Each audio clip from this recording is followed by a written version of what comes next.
Hello guys, welcome to my YouTube channel Srishti coaching. आज हम exercise 10.2 class 12 का question number 10 करने जा रहे हैं। बहुत अच्छा क्वेश्चन है, बहुत इजी सा क्वेश्चन है। ठीक है, बस दो नॉलेज को इकट्ठा एक साथ एक ही क्वेश्चन के अंदर दे दिया गया है हमें। ठीक है, तो कैसे करेंगे इसको देखो।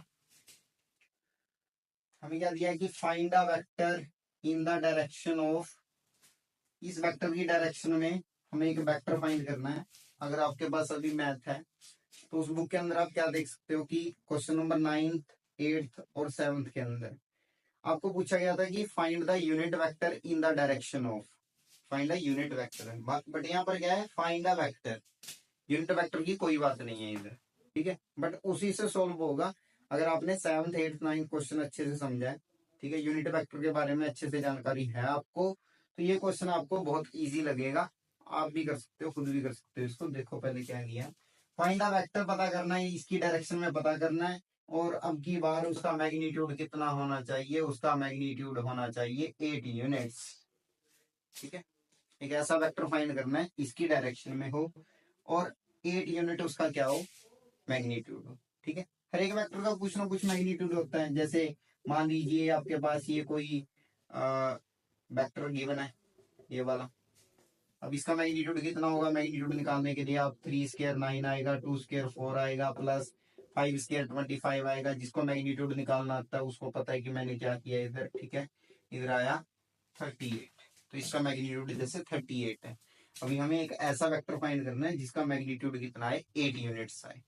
करते हैं इसको, स्टार्ट करते हैं। देखो पहले तो आप क्या करोगे, इसी वेक्टर की डायरेक्शन में एक वेक्टर फाइंड करोगे जो यूनिट वेक्टर होगा। ठीक है, पहले यूनिट वेक्टर फाइंड कर दोगे, या फिर डायरेक्टली करवा देता हूँ आपको। ठीक है, डायरेक्टली कैसे करवाऊंगा वो देखो आप ध्यान से। ठीक है, अगर हमें किसी भी वेक्टर की डायरेक्शन में कोई वेक्टर फाइंड करना है, ठीक है, तो आप उसके लिए क्या करोगे, इस वेक्टर को कुछ भी नेट कर लो। मान लीजिए ए वेक्टर है, ये ए vector 5i cap minus J cap plus 2k cap, ये वाला आपका ए वेक्टर हुआ। ठीक है, अभी अगर आपको ऐसा वेक्टर फाइंड करना है जिसका मैग्नीट्यूड 8 यूनिट हो, तो उसके लिए आप फॉर्मूला क्या बनाओगे। देखो कि यूनिट वेक्टर का फॉर्मूला होता है, यूनिट वेक्टर का फॉर्मूला क्या होता है, जैसे मान लीजिए सी एक यूनिट वेक्टर है, किसकी डायरेक्शन में है वो भी पता होना जरूरी है। सी एक यूनिट वेक्टर है, किसकी डायरेक्शन में, मान लीजिए एम वेक्टर की डायरेक्शन में है। ठीक है, तो सी कैप का फॉर्मूला क्या हुआ, एम वेक्टर अपॉन में एम वेक्टर का मैग्नीट्यूड, ये वाला तो यूनिट वेक्टर निकलेगा। ये यूनिट वेक्टर का फॉर्मूला है। बट अभी हमें तो एक ऐसा वेक्टर फाइंड करना है जिसका मैग्नीट्यूड क्या हो, 8 यूनिट्स हो। उसके लिए आप क्या करोगे, ठीक है, उसके लिए आप पहले तो एक वेक्टर लेट कर लो, जो आपको पता करना है उस वेक्टर को कुछ भी नाम दो। जैसे मैंने नाम दिया कुछ भी, बी वेक्टर नाम दिया। ठीक है, और एक ये ऐसा वेक्टर है जिसका मैग्नीट्यूड 8 यूनिट आएगा, तो कैसे लिखोगे, बी वेक्टर इक्वल टू आप लिखोगे 8, और मल्टीप्लाई में मल्टीप्लाई लिखो या ना लिखो, प्लस टू क्लास है तो प्लस टू क्लास में इतना बताना आपको कोई जरूरी तो नहीं है, बट फिर भी समझ लो इसको। किसकी डायरेक्शन में फाइंड करना था, ए वेक्टर की डायरेक्शन में, तो 8 multiply A vector upon A vector का मैग्नीट्यूड। इस फॉर्मूले को अपने आप भी बना सकते हो। ठीक है, कैसे बनाए ये फॉर्मूला, देखो जो इससे निकलेगा वो क्या निकलेगा, उधर से समझो, जो इससे निकलेगा वो क्या होगा, एक यूनिट वेक्टर होगा। यूनिट वेक्टर का मैग्नीट्यूड कितना होता है, 1। यूनिट वेक्टर का मैग्नीट्यूड 1, और 1 के साथ 1 को आप 8 के साथ मल्टीप्लाई करोगे तो बी वेक्टर का मैग्नीट्यूड कितना बनेगा, 8 यूनिट ही बनेगा ना। ठीक है, तो ऐसे सॉल्व करते हैं इसको। तो आगे करो, देखो B vector equals to 8 multiply A vector कितना आया, 5i cap minus J cap plus 2k cap upon में ए वेक्टर का मैग्नीट्यूड कितना आया, ए वेक्टर का मैग्नीट्यूड आया X square plus Y square plus Z square, ये फॉर्मूला इसका। ठीक है, मैग्नीट्यूड का।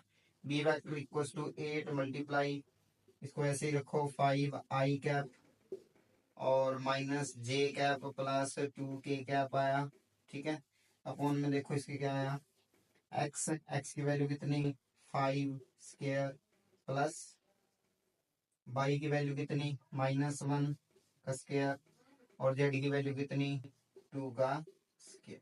ओके, अब अभी आगे सॉल्व करते हैं। देखो B vector equals to 8 multiply 5 I cap minus J cap plus 2 K cap upon में 25 प्लस 1 प्लस और 2 का स्क्वायर कितना करोगे 4, कितना आएगा सॉरी 4, ठीक है। 8 multiply 5 I cap minus J cap plus 2 K cap, ठीक है। और नीचे आया 30 का सॉल्व करोगे तो कितना आएगा 2 3 का 6, नहीं सॉल्व नहीं होगा ये, तो कितना आया हमारे पास। देखो अभी मल्टीप्लाई कर दो इसको, 8 5 दा 40, ठीक है। 8 5 दा 40 I cap minus 8 J cap plus 16 K cap upon में रूट 30, ओके।